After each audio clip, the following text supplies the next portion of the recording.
1970ల కాలం అనుకుంటా. అమెరికాలో read college అని ఒకటి ఉంది.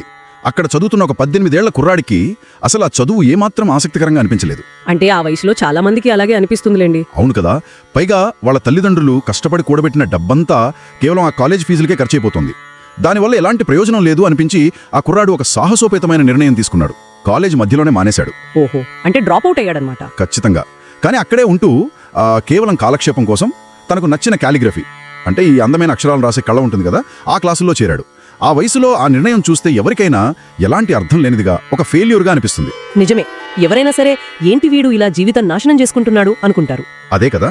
కానీ సరిగ్గా 10 ఏళ్ల తర్వాత ఆ ఒక్క నిర్ణయం ప్రపంచంలోని కంప్యూటర్ల రూపురేఖలనే మార్చేసింది. ఆ కుర్రాడే మనందరికీ తెలిసిన స్టీవ్ జాబ్స్. కాలక్షేపానికి నేర్చుకున్న ఆ కాలిగ్రఫీనే మొదటి మ్యాకింటోష్ కంప్యూటర్లో అద్భుతమైన ఫాంట్స్గా మారి నేడు మనం చూస్తున్న ఈ డిజిటల్ టైపోగ్రఫీకి పునాది వేసింది. ఈనాటి మన లోతైన విశ్లేషణ కార్యక్రమానికి స్వాగతం. భలే చెప్పారు.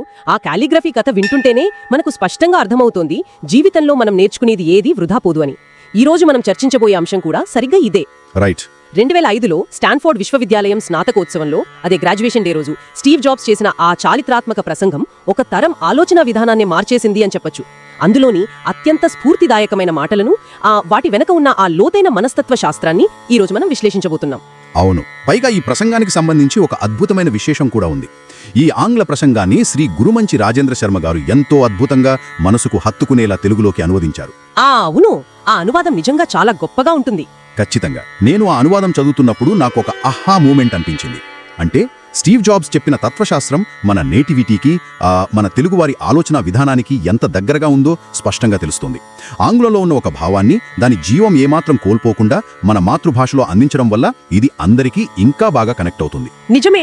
ముఖ్యంగా ఈనాటి మన విశ్లేషణ లక్ష్యం కూడా అదే కదా. అవును. జీవితంలో అన్ని కోల్పోయామని చీకటిలో ఆగిపోయిన వారికి, ఏమాత్రం ఆశ లేకుండా నిరాశలో కూరుకుపోయిన వారికి మళ్లీ ఒక ఆశను రేకెత్తించడం, వారు తిరిగి ఉత్సాహంగా అడుగులు వేసేలా, తమ జీవితాన్ని మళ్లీ అద్భుతంగా మలుచుకునేలా ఆ అనువాదంలోని సారాంశాన్ని డీకోడ్ చేయడమే మన లక్ష్యం. చాలా గొప్ప ఉద్దేశ్యం. అసలు జాబ్స్ తన ప్రసంగాన్ని 3 కథలుగా విభజించారు. మొదటిది మనం ఇందాక మాట్లాడుకున్నట్లు గతం నేర్పే పాఠాలు. ఆయన మాటల్లో చెప్పాలంటే connecting the dots. Connecting the dots. అవును. అంటే చుక్కలను కలపడం కదా. ఖచ్చితంగా. జీవితంలో మనం వెనక్కి తిరిగి చూసుకున్నప్పుడు మాత్రమే మన అనుభవాలనే ఆ చుక్కలను కలపగలం అని ఆయన చెప్పారు. మనం భవిష్యత్తు వైపు చూస్తూ ఆ చుక్కలను ఎప్పటికీ కలపలేము అని చాలా స్పష్టంగా చెప్పారు. ఈ పాయింట్ నాకైతే చాలా ఆసక్తికరంగా అనిపిస్తోంది. దీన్ని మనం ఒక జిగ్సా పజిల్ లాగా ఊహించుకోవచ్చు కదా. ఎలాగంటే, అంటే ఇప్పుడు పజిల్ బాక్స్ మీద అసలు చిత్రం ఏంటో ముందే తెలీదు అనుకుందాం. మన చేతిలో కేవలం కొన్ని ముక్కలు మాత్రమే ఉంటాయి. ఒక ముక్కను విడిగా చూస్తే మనకేమీ అర్థం కాదు. అదొక గందరగోళంలా అనిపిస్తుంది. అవును, ఇది ఎక్కడ పెట్టాలో అర్థం కాదు. అదే కదా. కానీ ఒక్కో ముక్కని మనం కలుపుతూ పోతుంటే ఎప్పటికో ఒక అద్భుతమైన చిత్రం తయారవుతోంది.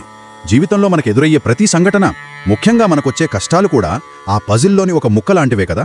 వావ్, చాలా సముచితమైన ఉదాహరణ చెప్పారు. అయితే ఇక్కడ అసలు ప్రశ్న ఏమిటంటే, మనుషులు భవిష్యత్తులో ఈ చుక్కలు ఖచ్చితంగా కలుస్తాయని ఎందుకు నమ్మాలి? అదే, ఎందుకు నమ్మాలి? దీని వెనుక ఉన్న సైకాలజీని గమనిస్తే మన మానవ మెదడు ఎప్పుడూ ఒక క్రమాన్ని, ఒక అర్థాన్ని వెతుకుతూ ఉంటుంది. దీన్నే ప్యాటర్న్ రికగ్నిషన్ అంటారు. ఏదైనా ఒక చెడు సంఘటన జరిగినప్పుడు అసలు ఇది నాకెందుకు జరిగింది అనే ప్రశ్నకు సమాధానం దొరక్కపోతే మెదడు తీవ్రమైన ఆందోళనకు గురవుతుంది. అంటే యాంగ్జైటీ వస్తుందన్నమాట. గందరగోళాన్ని భరించడం మన మెదడుకు ఇష్టం ఉండదు అంటారు. ఖచ్చితంగా ఇష్టం ఉండదు. సైకాలజీలో దీన్ని నారేటివ్ ఐడెంటిటీ అంటారు. అంటే మన జీవితం ఒక కథలాగా, ఒక అర్థవంతమైన రీతిలో సాగాలని మనం కోరుకుంటాం. ఓహో, నారేటివ్ ఐడెంటిటీ, రైట్. భవిష్యత్తులో ఈ చుక్కలు ఖచ్చితంగా కలుస్తాయి అని నమ్మడం వల్ల ఆ క్షణంలో మెదడుపై పడే కాగ్నిటివ్ లోడ్ సగానికి పైగా తగ్గిపోతుంది. కాగ్నిటివ్ లోడ్ అంటే మానసిక భారం కదా. అవునండి. అది విధి కావచ్చు, కర్మ కావచ్చు, లేదా మన అంతరాత్మ కావచ్చు. దేని మీద ఒకదాని మీద నమ్మకం ఉంచడం అనేది వాస్తవానికి ఒక శక్తివంతమైన రక్షణ కవచం లాంటిది. ఒక కోపింగ్ మెకానిజం అనొచ్చు. ఇది భవిష్యత్తు గురించి ఆందోళన చెందకుండా వర్తమానంలో మనం ధైర్యంగా పనిచేసే స్వేచ్ఛనిస్తుంది. అబ్బా, వావ్. అంటే ఇది కేవలం ఒక ఫిలాసఫీ మాత్రమే కాదు, దీని వెనుక ఇంత లోతైన మానసిక శాస్త్రం ఉందన్నమాట. ఖచ్చితంగా ఉంది. కానీ ఇక్కడ ఒక ప్రాక్టికల్ చిక్కు ఉందంటారా? అంటే అన్ని సవ్యంగా ఉన్నప్పుడు, లేదా ఏదో చిన్న చిన్న కష్టాలు వచ్చినప్పుడు ఈ చుక్కలు కలుస్తాయి అనే నమ్మకం బాగానే పనిచేస్తుంది. అవును. కానీ ఒక్కోసారి జీవితం చాలా క్రూరంగా ఉంటుంది కదా. ఆ ప్రసంగంలో జాబ్స్ చెప్పినట్లు జీవితం అకస్మాత్తుగా తల మీద ఒక పెద్ద ఇటుకతో కొట్టినట్లు అనిపిస్తుంది. అవును, సరిగ్గా ఇదే జాబ్స్ జీవితంలో జరిగిన 2వ అధ్యాయం. తల మీద ఇటుకతో కొట్టడం అంటే ఊహించని అత్యంత బాధాకరమైన వైఫల్యం ఎదురవడం. అవును, ఆయన సొంత కంపెనీ నుండి ఆయన తీసేశారు కదా. అదే కదా. స్వయంగా తను స్థాపించిన యాపిల్ కంపెనీ నుండే 30 ఏళ్ల వయసులో స్టీవ్ జాబ్స్ ను అత్యంత అవమానకరంగా గెంటివేశారు. ప్రపంచం దృష్టిలో తానొక అతి పెద్ద పరాజయం. అప్పుడు అది నిజంగా తల మీద పెద్ద ఇటుకతో కొట్టినట్లే కదా. అమ్మో, అలాంటి పరిస్థితి ఎవరికైనా ఎదుర్కోవచ్చు. ఒకరు ప్రాణంగా ప్రేమించిన ఉద్యోగం సడన్గా ఊడిపోవచ్చు, లేదా ఎంతో నమ్ముకున్న వ్యాపారం కళ్ళెదుటే కూలిపోవచ్చు, లేదా అత్యంత ఆత్మీయులను కూడా కోల్పోవచ్చు. అవును, ఇవన్నీ నిజ జీవితంలో జరిగేవే. మరి నా పాయింట్ ఏంటంటే, నిజంగానే మన తల పగిలి రక్తం కారుతున్న ఆ క్షణంలో, అంటే అంత తీవ్రమైన వేదనలో ఉన్నప్పుడు భవిష్యత్తులో అంతా మంచే జరుగుతుంది అనే సిద్ధాంతాలు పెద్దగా పనికిరావు కదా. ఆ నొప్పిని తట్టుకుని నిలబడడం ఎలా సాధ్యం అసలు? ఆ నమ్మకాన్ని ఎక్కడ పెట్టుకోవాలి? చాలా వ్యాలిడ్ ప్రశ్న అడిగారు. స్టీవ్ జాబ్స్ సరిగ్గా ఆ ప్రశ్నకు తన జీవితం ద్వారానే ఒక అద్భుతమైన సమాధానం చెప్పారు. యాపిల్ నుండి బయటకొచ్చాక ఆయన కుంగిపోలేదు. నెక్స్ట్ అనే ఒక కొత్త కంపెనీని, ఆ తర్వాత పిక్సార్ అనే ఒక యానిమేషన్ స్టూడియోని స్థాపించాడు. అవును, పిక్సార్ అంటే టాయ్ స్టోరీ సినిమా తీసిన వాళ్లే కదా. ఖచ్చితంగా. పిక్సార్ ప్రపంచంలోనే మొట్టమొదటి కంప్యూటర్ యానిమేటెడ్ సినిమా టాయ్ స్టోరీని సృష్టించింది. ఆ తర్వాత కాలంలో యాపిల్ సంస్థ నెక్స్ట్ ను కొనుగోలు చేయడం, ఆ జాబ్స్ మళ్లీ యాపిల్ కు తిరిగి సీఈఓ అవ్వడం అంతా ఒక పెద్ద చరిత్ర. నిజంగా అదొక గొప్ప కంబ్యాక్ స్టోరీ. అవును, కానీ ఇదంతా ఎలా సాధ్యమైంది అంటే ఆయన చెప్పిన ఒకే ఒక్క మాట, నేను చేసే పనిని నేను విపరీతంగా ప్రేమించాను. పనిపై ప్రేమనా? అదేంటి? అది ఆ ఇటుక దెబ్బ తాలూకు బాధను ఎలా తగ్గిస్తుంది? అంటే ఆ గాయం మాన్పడానికి పని మీద ప్రేమ ఎలా ఉపయోగపడుతుంది? ఎందుకంటే ఒక వ్యక్తి ఏ పనినైతే నిజంగా ప్రేమిస్తాదో ఆ పని అతనికి ఒక అంతర్గత ప్రేరణను ఇస్తుంది. సైకాలజీ ప్రకారం దీన్ని ఇంట్రిన్సిక్ మోటివేషన్ అంటారు. ప్రేరణ అనేది 2 రకాలు కదా. ఓహో, ఏంటవి? ఒకటి బాహ్య ప్రేరణ, అంటే కేవలం డబ్బు కోసమో, కీర్తి కోసమో, లేదా ఇతరుల మెప్పు కోసమో పనిచేయడం. జాబ్స్ విషయంలో యాపిల్ కంపెనీ అనేది ఒక బాహ్య ప్రపంచం. అది చేజారిపోయినప్పుడు ఆయనకు కీర్తి, హోదా అన్నీ పోయాయి. అవును, అదంతా ఒక స్టేటస్ సింబల్ లాంటిది కదా. కరెక్ట్. కానీ కంప్యూటర్లను సృష్టించడం, ఈ కొత్త టెక్నాలజీని కనుక్కోవడం అనే ఆ అంతర్గత ప్రేరణ ఆయనలో అలాగే సజీవంగా ఉంది. అదే ఆయన్ని మళ్లీ నిలబెట్టింది. అందుకే మనకు ఇష్టమైన పనిని కనుక్కోవాలి, అది దొరికే వరకు వెతుకుతూనే ఉండాలి అని ఆయన ఆ ప్రసంగంలో స్పష్టంగా చెప్పారు. డోంట్ సెటిల్ అని ఒక మాట అంటారు చూసారా. Don't settle. ఇది వినడానికి చాలా బాగున్నా వాస్తవ ప్రపంచంలో ఒక ప్రాక్టికల్ సమస్య వస్తుంది కదా మనకు. ఏంటది? అంటే పనిపై ప్రేమ ఉంటే కష్టం తగ్గిపోతుంది అనడం వినడానికి ఒక సైద్ధాంతికంగా అద్భుతంగా అనిపిస్తుంది. కానీ ప్రాక్టికల్గా ఆలోచిస్తే నెల నెల ఈఎంఐలు కట్టాల్సిన ఒత్తిడిలో ఉన్నప్పుడు, కుటుంబ బాధ్యతల భారం భుజాలపై ఉన్నప్పుడు నేను నాకు ఇష్టమైన పనిని వెతుక్కుంటాను అని ఖాళీగా కూర్చోవడం ఎలా సాధ్యం? అప్పుడు ఈ తత్వశాస్త్రం ఎలా పనిచేస్తుంది? చాలా ప్రాక్టికల్ పాయింట్ రైజ్ చేశారు.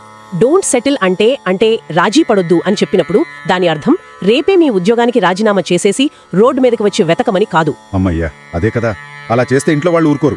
అవును, ఆర్థిక బాధ్యతలు ఖచ్చితంగా ఉంటాయి. కానీ ఆ బాధ్యతల కోసం చేసే పనిలో పూర్తిగా మునిగిపోయి మనలో ఉన్న అసలైన ఇష్టాన్ని, ఆ ప్యాషన్ను చంపేసుకోకూడదు అని దీని అర్థం. ఓహో, అంటే బ్యాలెన్స్ చేయాలంటారా? ఖచ్చితంగా. పగలుపూట జీవనాధారం కోసం ఏదో ఒక పని చేసినా, రాత్రిపూట లేదా కనీసం వారాంతాల్లోనైనా సరే మనసుకు ఆనందాన్నిచ్చే పనిని వెతికే ప్రయాణాన్ని ఆపకూడదు. ఆ వెతుకులాట ఒక వ్యక్తిని మానసికంగా బ్రతికిస్తుంది, లోపల ఒక ఆశను రగిలిస్తుంది. ఆ ఆశే ఎలాంటి ఇటుక దెబ్బనైనా తట్టుకుని ఒక డిప్రెషన్ నిరోధక శక్తిగా మారుతుంది. వావ్, డిప్రెషన్ నిరోధక శక్తి, భలే చెప్పారు. అంటే ఆ అంతర్గత జ్వాలను మనం ఎట్టి పరిస్థితుల్లోనూ ఆరిపోనివ్వకూడదన్నమాట. అంతేనండి. సరే, మనకు ఇష్టమైన దాన్ని వెతికే క్రమంలో ఎదురయ్యే అతిపెద్ద అడ్డంకేంటంటే మన సమయం. ఈ ప్రసంగంలో 3వ మరియు నాకైతే అత్యంత గాఢమైన అంశంగా అనిపించింది మరణం గురించి. జాబ్స్కు ప్యాంక్రియాటిక్ క్యాన్సర్ రావడం, డాక్టర్లు ఆయనకు కేవలం కొన్ని నెలల సమయం మాత్రమే ఉందని చెప్పడం, ఈ సంఘటన ఆయన ఆలోచన విధానాన్ని పూర్తిగా మార్చేసింది కదా. అవును, సాధారణంగా మరణం గురించి ఆలోచించడం అనేది ఒక రకంగా నెగిటివ్ అనిపిస్తుంది మనందరికీ. ఎవ్వరూ దాని గురించి మాట్లాడడానికి కూడా ఇష్టపడరు. అవును, ఎక్కడో భయం. కానీ జాబ్స్ దాన్ని ఒక అద్భుతమైన సాధనంగా, ఒక టూల్ లాగా మార్చుకున్నారు. మరణం మన ఎదురుగా నిలబడినప్పుడు సమాజం మన నుండి ఆశించే అంచనాలు, ఇతరుల అభిప్రాయాలు, మన అహంకారం, అవమాన భయం ఇవన్నీ పూర్తిగా కరిగిపోతాయి. కేవలం నిజంగా మనకు ఏది ముఖ్యమో అది మాత్రమే మిగులుతుంది కదా. నిజమే. ఈ పాయింట్ దగ్గర ఆయన ఒక బలమైన సందేశమిచ్చారు. మానవ జీవిత సమయం పరిమితం. అందుకే వేరొకరి జీవితం జీవిస్తూ లేదా వేరొకరి ఆలోచనలతో బ్రతుకుతూ ఆ సమయాన్ని వృధా చేయకండి అని. ఖచ్చితంగా. దీన్ని మనం ఒక ప్రయాణంతో పోల్చి చూద్దాం. ఒకరు కారు డ్రైవ్ చేస్తున్నారనుకుందాం. కారులో ఉన్న ఇతర ప్రయాణికులు తలా ఒక దారి చెబుతుంటారు. ఒకరు ఎడంవైపు వెళ్ళమంటారు, ఇంకొకరు కాదు కాదు కుడివైపు అంటారు. అవును, అందరూ వాళ్ళకి తోచింది చెప్తుంటారు. అదే, ఆ అందరి మాటల గోలలో పడితే మనం అసలు గమ్యానికి ఎక్కడికి చేరలేం కదా.